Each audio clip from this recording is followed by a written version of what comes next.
ఇంటింటికి తిరిగి రాష్ట్ర ప్రభుత్వం నెక్స్ట్ ఖరీఫ్ రబీకు అదేవిధంగా ఈ రబీ 2020 సంవత్సరానికి ఏమేమి చేయాలనుకుంటున్నారు, ఎలా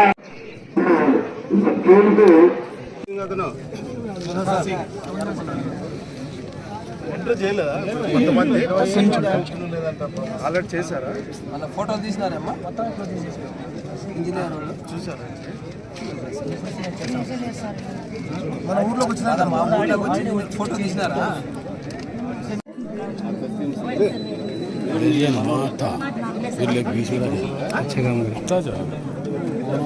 సార్ మీరు ఫోన్ చేస్తారు, నంబర్ రాస్తారు కదా, ఫోన్ చేస్తారు.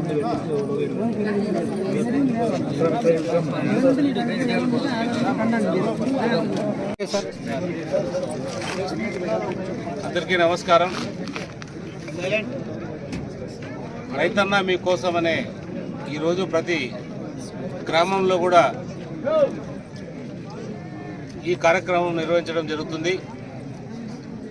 రైతు భరోసా కేంద్రాలలో ఈ కార్యక్రమం కూడా, ఎందుకంటే రైతులకు అవగాహన కల్పించాలి, ఏ పంటలు ఎప్పుడు వేయాలి, ఏ రకంగా ముందుకు వెళ్ళాలనే దాని మీద ఈరోజు వ్యవసాయ శాఖ అధికారులు మరియు ఆర్డీఓ, ఎంఆర్ఓ మరియు మా పార్టీ నాయకులు, ప్రజలు అందరూ కూడా పాల్గొనడం జరిగింది. ఏదేమైనా కూడా ఈ ప్రభుత్వం చంద్రబాబు నాయుడు నాయకత్వంలో ఎన్డీఏ కూటమి ప్రభుత్వం ప్రజల కోసం హర్నిశలు కృషి చేస్తుంది. ప్రతిరోజు కూడా నిత్యం చంద్రబాబు నాయుడు గారు పరిగెత్తు మమ్మల్ని కూడా పరిగెత్తిస్తూ ప్రజల కోసం, ప్రజల మధ్యలో మీరు ఉండాలి, అన్ని విషయాలు ప్రజలకు తెలియజేయాలనే ఉద్దేశంతో ఎప్పటికప్పుడు చెప్పడం జరిగింది. అది నిజం. ఎందుకంటే ప్రతిసారి కూడా ప్రజల కష్టాలు ఇప్పుడు మనమే చూసాం. ప్రజలకు ఎన్ని కష్టాలు ఉన్నాయంటే మనం ఊహించలేని కష్టాలు ప్రజలకు ఉన్నాయి. ఎంతో కొంత మనం ఎప్పటికప్పుడు పరిష్కరిస్తే ప్రజలు కూడా సంతోషంగా ఉంటారు అనే దాంట్లోనే ఈరోజు ఈ కార్యక్రమం కూడా జరగడం జరిగింది. ప్రజలందరూ కూడా ఆనందంగా ఉండాలి, అంటే స్వచ్ఛందంగా ఆనందంగా వాళ్ళ జీవనం వాళ్ళు సాగించాలి. మనం గడిచిన 5 ఏళ్లలో ఏ రోజు కూడా ఆనందం కానీ ఇంకోటి కానీ లేకపోవడం, ఎక్కడికక్కడ నిర్బంధ జీవితం గడపడం, లేదా ఇతర పార్టీ వ్యక్తులు ఇతర పార్టీ వాళ్ళను ఇళ్లలో పెట్టి బంధించడం, లేదా దౌర్జన్యాలు చేయడం, లేదా లూటీ చేయడం, ఇవన్నీ కూడా జరుగుతూ వచ్చాయి. అలాంటి దానిలో అన్నిటికీ కూడా దూరంగా స్వచ్ఛందంగా స్వేచ్ఛ ఇచ్చడం జరిగింది. ఇప్పుడే ఒక వ్యక్తి వచ్చి మీ ముందే మాట్లాడటంలో అతను కొంత ప్రవర్తన బాలేక అతన్ని పక్కన పోమన్నాను తప్ప అతను సమస్యలు వినడానికో లేదా ఇంకో రకంగా కాదు. అదే సుమన్ అనే వ్యక్తి క్లియర్గా కూడా చెప్పాడు ప్రజలందరికీ కూడా. ఆ వ్యక్తి కూడా ఈ సమస్య మాకు నీళ్లు కావాలి, అది కావాలి, ఇంకోటి కావాలని చెప్తే నిజంగా మాకు కూడా వినాలనిపించింది. వినే సమస్యలన్నీ కూడా పరిష్కరించే దిశగా మేము కూడా ప్రయత్నాలు చేస్తాం. ఎందుకంటే ఈరోజు ప్రతి గ్రామంలో కూడా మనం వస్తున్నాం.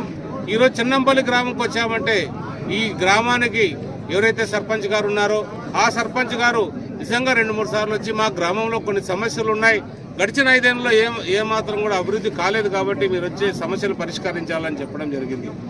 అందులో భాగంగా ఈరోజు వాళ్ళు డ్రైనేజ్ వ్యవస్థ కావచ్చు, రోడ్లు కావచ్చు, లేదా దేవాలయాలు కావచ్చు, లేదా పెన్షన్ సంబంధించిన విషయాలు కావచ్చు, అవన్నీ కూడా పరిష్కారం వైపు చూస్తున్నాం, పరిష్కరిస్తాం. ఏదేమైనా కూడా మీరు గడిచిన వారం రోజుల నుంచి కూడా రోజు ఏదో ఒకటి చూస్తూనే ఉన్నారు మీడియాలో.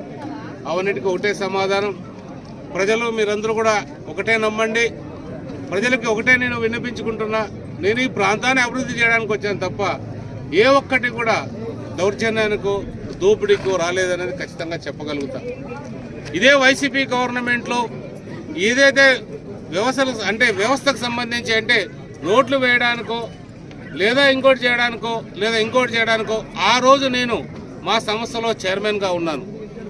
ఆ రోజు చైర్మన్గా ఉన్నప్పుడు కూడా ఇదే YCP government, central government rules ప్రకారంగా అన్ని చోట్ల కూడా నాకు క్రషర్లకు కూడా ఇంకో చోటుకు కూడా పర్మిషన్లు కూడా ఇవ్వడం జరిగింది. అంటే రూల్స్ అది ఎవరు కూడా అతిక్రమించకూడదు. రూల్స్ ప్రకారంగా మీరు నమ్ముతారో లేదో, నేను వైసీపీ గవర్నమెంట్లో కొడికొండలో తీసుకున్నా, తర్వాత ఉరవకొండలో తీసుకున్నా, తర్వాత ఇదే వైసీపీ గవర్నమెంట్ సంబంధించిన ఆత్మకూరు అంటే అనంతపురం రూరల్లో కూడా నాకు క్రషర్లు పర్మిషన్లు వచ్చాయి. ప్రతి చోట కూడా క్రషర్లు రన్ చేయడం, గవర్నమెంట్కి ఏ విధంగా కావాలో ఆ విధంగా చలానాలు కట్టడం, అది రైట్ రాయల్గా వ్యాపారం చేశాను. తర్వాత ఏదైతే నా రోడ్డు పనులు అయిపోయినాయో ఆ రోడ్డు పనులకు సంబంధించిన నడుపుకునే అధికారం నాకున్నా కూడా నేను ఎక్కడ కూడా ఆ క్రషర్ని నా పని అయిపోయిన చోట ఆ తాత్కాలికంగా ఆపేయడం. నిజంగా నాకు ఇంకో పని వస్తే నేను ఆ పని కోసం నేను ఉపయోగిస్తాను తప్ప ప్రజల్ని అమ్మడానికో ప్రజలతో వ్యాపారం చేయడానికో నేను అది ఎక్కడా చేయట్లేదు. అందులో భాగంగానే ఈరోజు యాటకల్ల గ్రామంలో కూడా క్రషర్ ఏదైతే ఉందో అన్ని పర్మిషన్లు తీసుకొని, మీకు అవసరమైతే అన్ని పర్మిషన్లు కూడా మీరు కన్సర్న్ డిపార్ట్మెంట్లు దగ్గరపై అడిగితే వాళ్ళన్నీ కూడా ఇస్తారు. అన్ని పర్మిషన్లు తీసుకొని ఈ ప్రాంతంలో మీకు ఒకటే తెలుసు, మనకి నాణ్యమైన కంకర ఎక్కడ దొరకదు. దొరకాలంటే మనం ఒక క్రషర్ ఏర్పాటు చేయాలి. ఎందుకంటే ఏదో కంకర అనేది కాదు, మనం ఒక కంకర కూడా ఒక సైజు, ఒక పద్ధతి, ఒక రూపం ఉండాలి. అంటే ఇవన్నీ కూడా సక్రమంగా సకాలంగా చేయగలిగినప్పుడే మన సకాలంలో ఈ ప్రాజెక్టులు కూడా పూర్తి అవుతాయి. పీటీపీకి సంబంధించి గవర్నమెంటే నాకు ఆ ప్రాజెక్టుకి సంబంధించిన క్వారీ కావచ్చు, క్రషర్ కావచ్చు, ఇంకోటి కావచ్చు, అక్కడ దేవాలయాలు ఉన్నాయా లేదని మనం చూసుకునే బాధ్యత మాది, ఇంకోటి చూసుకునే బాధ్యత నాది. ఇది కూడా నేను దాంట్లో భాగస్వామ్యం కాకపోయినా నా మీద నిందలు వేశాడు కాబట్టి నేను ఒక ప్రాంతానికి ఎమ్మెల్యేగా, ఈ ప్రాంతానికి ఎమ్మెల్యేగా మీ అందరూ కూడా తెలియజేస్తున్నా. దానికి సంబంధించి నేను కూడా అన్ని పిలిచి అందరినీ కూడా విచారించడం జరిగింది. అన్ని పర్మిషన్లు కూడా నాకు కూడా చూపించారు. అన్ని పర్మిషన్లు మాకున్నాయి కాబట్టి ఈ ప్రాంతంలో నడుస్తుంది.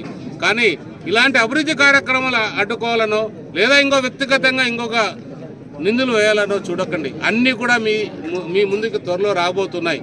ఎందుకంటే ఇంకా కొన్ని కూడా నేను మాట్లాడాల్సిన అవసరం ఉన్నా మాట్లాడకూడదు, ఎందుకంటే కొన్ని నిబంధనల ప్రకారం మాట్లాడకూడదు. కాబట్టి అవన్నీ కూడా త్వరలో మీరన్నీ చూస్తారు. ఏదైతే నిజాయితీగా ఏదైతే మన పరిపాలన ఉందో ఆ పరిపాలన ఖచ్చితంగా నేను ఆ పరిపాలన సాగిస్తానని కూడా మరొకసారి చెప్తున్నా. అది నిజాయితీ లేదు, ఇతను నిజంగా అక్రమంగా అన్యాయం చేశాడు, ఇతను దోపిడీ చేశాడని నిజంగా ఏదన్నా నిర్ధారణకు వస్తే మాత్రం ఖచ్చితంగా మీ అందరికీ చెప్పే నేను వైదొలగడం కూడా ఖాయంగా నేను చెప్తున్నా.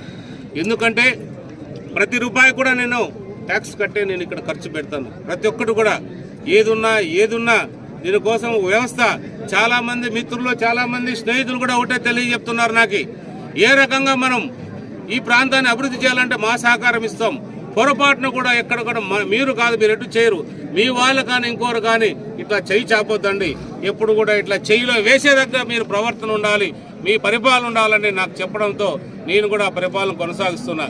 ఎందుకంటే నా నామినేషన్ రోజు చాలా మంది మహానుభావులు, చాలా మంది పెద్దవాళ్ళు, చాలా మంది కార్యకర్తలు, చాలా నాయకులు, చాలా పెద్దవాళ్ళు, అంటే మన పార్టీలకు అతీతంగా కూడా చాలా మంది వచ్చే నామినేషన్ రోజు నా ముందు ఒక అంగి ఉప్పేసి నా కోసం, పార్టీ కోసం లేదా ఈ ప్రభుత్వం పోవాలనే దాని ముందు వచ్చి నాకు స్వాగతం పలికి నామినేషన్ రోజు పాల్గొన్నారు. అంటే ఆ పెద్దవాళ్ళంటే సామాన్యమైన వ్యక్తులు కాదు, రాష్ట్రంలోనే చాలా పెద్దవాళ్ళు. అలాంటి వాళ్ళు వచ్చి ఆ రోజు చొక్కా ఉప్పేసి నా ముందు వాళ్ళు ఎగురుతున్నారంటే నాలో ఒక రకమైన భయము, ఆందోళన కలిగింది. ఎందుకంటే ఎంతో విశ్వాసంతో నన్ను ఎమ్మెల్యేగా ఈ ప్రజలు ఎన్నుకున్న తర్వాత నేను అంతే విశ్వాసంగా ఉండాలనే సంకల్పం ఆ రోజే నిర్ణయించుకున్నా. ఎందుకంటే ఇది నా కోసం కాదు, నా వ్యవస్థ కోసం కాదు, ఇది ప్రజల కోసం, ప్రజల పక్షాన మనం ఉన్నాం కాబట్టి ప్రజలను ఎప్పుడు కూడా మనం గెలిపిస్తూనే ఉండాలి, ప్రజల మనసు ఎప్పుడు ఓడిపోకూడదు అనేదే సంకల్పంతోనే నేను ఆ రోజు నిర్ణయం తీసుకున్నా. ఆ రోజు నిర్ణయానికి తగ్గట్టే ఈ రోజు ప్రవర్తిస్తున్నా. చిన్న పొరపాట్లు ఎక్కడన్నా జరుగుతూ ఉండొచ్చు, అదేదో ఉద్దేశంగా చేసేట కాకపోవచ్చు. అయినా కూడా ఆ చిన్న పొరపాట్లు నిజంగా నా దృష్టికి వస్తే కూడా ఎవరైనా చేసిండేటి వచ్చినా లేదా ఇంకోటి వచ్చినా సరిదిద్దే బాధ్యత నా పైన కూడా ఉంటుంది. నేనేమైనా తప్పులు చేసినా కూడా సరిదిద్దుకునే బాధ్యత తీసుకుంటా. అలా కాకోకుండా అనవసరమైన ఆరోపణలతో ప్రజల్ని కూడా ఒక ఇబ్బందికర పరిస్థితుల్లో నెట్టడం కూడా అది మన కళ్యాణదుర్గ ప్రాంతానికి సంస్కారం కాదనేది నా భావన. ఎప్పుడు కూడా అన్నదమ్ములుగా ఉంటాం. నేను నా చేతనైనంత వరకు ఇక్కడ ఈ ప్రాంతంలో ఎమ్మెల్యేగా కొనసాగుతా. నిజంగా ప్రజల్లో నువ్వు ఎమ్మెల్యేగా కొనసాగే అర్హత లేదని ప్రజలు తీర్పిస్తే ఖచ్చితంగా మిమ్మల్ని అందరికీ నేను ధన్యవాదాలు చెప్పి మొక్కి నేను ఇంకొక ఎమ్మెల్యేగా ఎవరైతే ఆ రోజు ఎన్నుకున్నారో అతనికి కూడా బాధ్యతలు అప్పచెప్పేదానికి నేను సిద్ధంగా ఉన్నా. ఏది కూడా చంద్రబాబు నాయుడు గారు ఒకటే మాకు చెప్పారు, మొన్న వచ్చిన నారా లోకేష్ బాబు గారు ఒకటే అడిగారు, అన్నా ఏందన్నా నీకు కార్యకర్తల్లో పైన నాయకుల్లోకి పోయినా అందరూ కూడా జయ్యే కొడుతున్నారు. ప్రజల దగ్గరకు పోతే ఏందన్నా విశ్వాసం అంటే మీకు ఇప్పుడు ఏదైతే సమాధానం చెప్పానో సార్, ఆ రోజు మన పార్టీ కోసం పార్టీలకు అతీతంగా వచ్చే నామినేషన్ రోజు మా ముందు ఎగిరారు. వాళ్ళకు గౌరవం నిలబెట్టాలంటే నేను ఈ రకంగా ఉండాలంటే అన్న ఈ నిర్ణయం చాలా గొప్ప నిర్ణయం, మీరు ఇలాగే కొనసాగండి.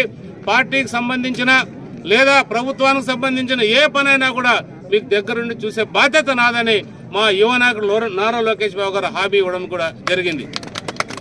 ఒకటే చెప్తున్నా, ఇంకొకసారి కూడా కాదు. దయచేసి మన అందరూ కూడా ఆపోజిట్ పార్టీ వాళ్ళు కూడా చెప్తున్నా, రండి కలిసి కూర్చుందాం, మనం అభివృద్ధి పైన డిస్కస్ చేద్దాం, ఏ రకంగా మన ప్రాంతాన్ని అభివృద్ధి చేసుకుందాం. ఎక్కడ ఏ గ్రామంలో పోయినా ఎక్కడ కూడా ఒక్క రోడ్డు లేవు, ఒక్క స్కూల్ ఎక్కడ పడితే నాడు నేడని ఆ రోజు మీరు ఏదో గొప్పలతో ప్రారంభించారు. ఒక్కటైనా నాడు నేడులో పూర్తి చేశారా? ఎక్కడ పోయినా ఆ గ్రామంలో మా స్కూల్ అంటే ముఖ్యంగా స్కూల్ గురించి ఎందుకు చెప్పాల్సిన పరిస్థితి ఉందంటే ఈ రోజు పిల్లలు చదువుంటే వాళ్ళ తల్లిదండ్రుల భవిష్యత్తు కూడా బాగుంటుంది. ఏ రోజు కూడా ఏ స్కూల్ కూడా లేకపోవడం, చాలా మంది డ్రాప్ అవుట్లు అంటే వాళ్ళ చదువుల్ని మధ్యంతరంగా ఆపేయడం, అంటే ఇలాంటి ఈ పరిస్థితి రావడానికి కారణం ఆ రోజు ఆ ప్రభుత్వం నాడు నేడు అని పెట్టి ఎక్కడెక్కడ దోచేసినారు, ఎక్కడెక్కడ ఆపేశారు. అంటే ఇంత నీచమైన పరిపాలన మీరు కొనసాగించి ఇలా మీరు అలాగే ఉండండి, మమ్మల్ని అడ్డుకుంటే ప్రయత్నాలు మీరు చేయడం కూడా సంస్కారం కాదని మీ అందరూ కూడా చెప్తున్నారు. ఏదేమైనా కూడా నిజాయితీగా పరిపాలన చేద్దాం, ప్రజలకు అందుబాటులో ఉందాం. నేనేదో నాకు డబ్బులు ఎక్కువయ్యో అదో ఇదో చేయలేదు. నన్ను ప్రజలు వచ్చే ఎన్నికల సమయంలో చాలా వరకు కూడా హామీలు అడిగారు, మాకు అది కావాలి ఇది కావాలని. అడిగిన హామీలని నేను నెరవేర్చాల్సిన బాధ్యత నాది కాబట్టి ప్రజలు మరి వాళ్ళని సంతృప్తికరంగా ఉండాలంటే నేను ఆ హామీలన్నీ కూడా నెరవేర్చాలి. అందులో భాగంగానే నేను కొన్ని ఇచ్చిన హామీలు కొన్నిగా తీరుస్తూ వస్తున్నా. అందులో భాగంగానే వాల్మీకి సర్కిల్ కావచ్చు, కనకదాస్ సర్కిల్ కావచ్చు, ఇంకోటి యాదవ్లకు సంబంధించిన ఒక కమ్యూనిటీ హాల్ కావచ్చు, లేదా ఎస్సీలకు సంబంధించిన ఒకటి అంబేద్కర్ భవన్ కావచ్చు, లేదా ఇతరత్ర కులాలకు ఏదైనా కావచ్చు, అందరికి కూడా నెరవేర్చే బాధ్యత ప్రజలు నాకు అవకాశం ఇచ్చారు కాబట్టి ఇవన్నీ కూడా చేయాలి. అదే ఈ బలిజ సంఘం సంబంధించిన కళ్యాణ మండపం కూడా చాలా ఏళ్ళ నుంచి కూడా ఆగిపోయింది అనేది మీ అందరికీ తెలుసు. రకరకాల వ్యక్తులు లేరు, దాతల కోసం నేను వెళ్ళాను. ఎందుకంటే వాళ్ళేదో నాకేమీ సంబంధించిన వ్యక్తులు కాదు, నా ప్రాంత ప్రజలు.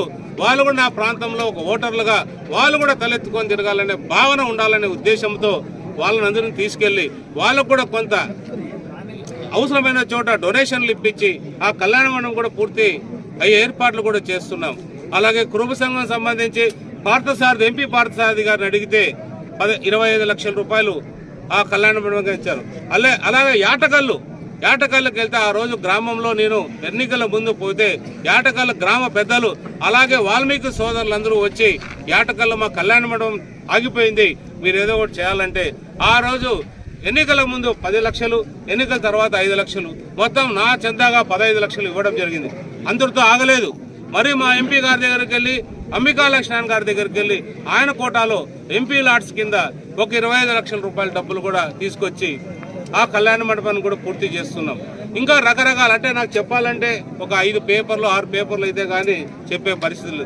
అన్ని అభివృద్ధి కార్యక్రమాలు జరుగుతున్నాయి. చాలా స్కూళ్ళలో డెస్కులు లేవు, చాలా చోట్ల రకరకాల వ్యవస్థలు లేవు, రోడ్లు ఆగిపోయినాయి. ఒక రోడ్డు ఆ రోజు ఏదైతే మన కమ్మదూరు నుంచి అటు సైడు ఏదైతే పోలో ఆ రోడ్డు పూర్తి అధ్వానమైన పరిస్థితిలో ఉంది. ఆ రోడ్లు ఆ గవర్నమెంట్లోనే టెండర్లైనాయి, ఆగిపోయినాయి. ఆ కాంట్రాక్టర్ నాతో కాదు బాబు లెటర్ ఇచ్చేసిపోతే, నాయనా నువ్వు దాని గురించి భయపడొద్దు, ఆ లెటరు నువ్వు విత్డ్రా చేసుకో, నేను ఎవరికొవరికి అప్పచెప్పి ఆ పని పూర్తి చేస్తానని ఆ పని కూడా ప్రారంభించాం. మీ అందరికీ తెలుసు. అది కూడా రాబోయే 2-3 నెలల్లో ఆ పని కూడా పూర్తి అవుతుంది. ఇలా రకరకాల వ్యవస్థలన్నింటినీ కూడా బాగు చేయాల్సిన అవసరం మన పైన ఉంది. వ్యవసాయం సంబంధించి రైతులందరూ కూడా వ్యవసాయం మీద ఆధారపడ్డారు. చాలా వరకు కూడా వ్యవసాయం లేనిది ఏది కూడా ఈ ప్రాంతంలో జీవం జరగదు. ఈ కాలువ తవ్వాలంటే దానికి నిధులు కావాలి. అంటే ఈ నిధులు ఆగిపోయినాయి. అంటే రైతుల ఖాతాలో వేయాల్సిన డబ్బులు కూడా ఆ రోజు వాళ్ళు వేయలేదు. ఇప్పుడు అంటే ఏకపోగా ఆ లిస్టు తీసుకోవాలి, రైతులకు ఏ రైతుకి ఎంత డబ్బులు రావాలి అది కూడా సమకూర్చలేదు. అన్ని కూడా సమకూర్చాం, అన్ని కూడా రికార్డు తయారు చేశాం. అందరూ కూడా ఎంటర్ అవుతున్నాయి. ప్రతి ఒక్కరు కూడా మా ముఖ్యమంత్రి గారు హామీ ఇచ్చారు, ఖచ్చితంగా మీకు రైతులందరూ కూడా డబ్బులు వేస్తా, మీరు పని ప్రారంభించండి, మీ బీటీపీ కాలను పరుగులు ఎత్తించండి, ప్రజలకు కష్టాలు తీర్చండి అని చెప్పడం జరిగింది. ఉప ముఖ్యమంత్రి పవన్ కళ్యాణ్ గారి దగ్గరికి వెళ్తే ఆయన అడిగాను, అన్న ఇట్లా మా రోడ్ల పరిస్థితి బాగోలేదంటే, నాకు తెలుసు ఎమ్మెల్యే గారు ఖచ్చితంగా మీ ప్రాంతం గురించి రోడ్లు అధ్వానంగా ఉన్నాయి, ఖచ్చితంగా ఏదో ఒక రోజు మీ ప్రాంతంలో పర్యటిస్తా, అన్ని సమస్యలు కూడా పరిష్కరించేటట్టు చూస్తానని చెప్పి కూడా మా ఉప ముఖ్యమంత్రి గారు తెలియజేయడం జరిగింది. ఇలాంటి అన్ని విషయాల్లో కూడా మేము జోక్యం చేసుకుంటూ ప్రజల అభివృద్ధి కోసం పాటుపడుతుంటే ఎక్కడో కూర్చొని ఏదో కూర్చొని, ఎందుకంటే నేను వాళ్ళ అంతర్గత పార్టీ విషయాల్లో నేను మాట్లాడదలుచుకోలేదు, అది నా సంస్కారం కాదు. నేను అంత సంస్కారంగా వాళ్ళని మాట్లాడి నా సంస్కారాన్ని దిగదార్చుకోలేదు. ఒకటే చెప్తున్నా, కలిసి కూర్చుందాం, అభివృద్ధి వైపు మాట్లాడదాం. ఇంకా ఏదైనా మీ సూచనలు ఇస్తే ఖచ్చితంగా మా ముఖ్యమంత్రి గారి దృష్టికి తీసుకెళ్లి అదేదైనా అమలు చేయాల్సిన పరిస్థితి వస్తే ఖచ్చితంగా అమలు చేద్దాం తప్ప, ఒకటి మాత్రం నిజం, ఏదైతే ఇల్లీగల్ వ్యాపారాలు ఇంకొక వ్యాపారాల్లో రకరకాలుగా ఇంకా లిక్కర్ గురించి మాట్లాడాడు. లిక్కర్ నాకేంటండి సంబంధం? 8 మంది 10 మంది వాళ్ళు వేసుకున్నారు.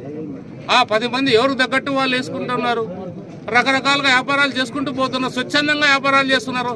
ఆ లిక్కర్లో నాకు ఎక్కడ రూపాయి కూడా ఎప్పుడన్నా ఆ లిక్కర్కి సంబంధించి ఒక్క కాఫీ తాగినా నేను భగవంతుని మీద ప్రమాణం చేసి చెప్తున్నా, ఒక్క కాఫీ నీళ్లు కూడా నేను ఆ లిక్కర్కి సంబంధించి నేను తీసుకోవడం కానీ తాగడం కానీ ఏది ఉండదు.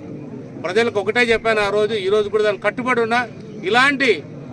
ఇలాంటి చిల్లర మాటలు చెప్పడం కన్నా ఒక ఉందాతనంగా మనం పోదాం. ఉందాతనంగా పోయినప్పుడే మనందరం కూడా మన కోసం కాదు, మన ప్రాంత ప్రజల కోసం మనందరం కష్టపడి వాళ్ళని అభివృద్ధి చేద్దామనేది నా అభిమతం, మా ముఖ్యమంత్రి గారి అభిమతం తెలియజేస్తూ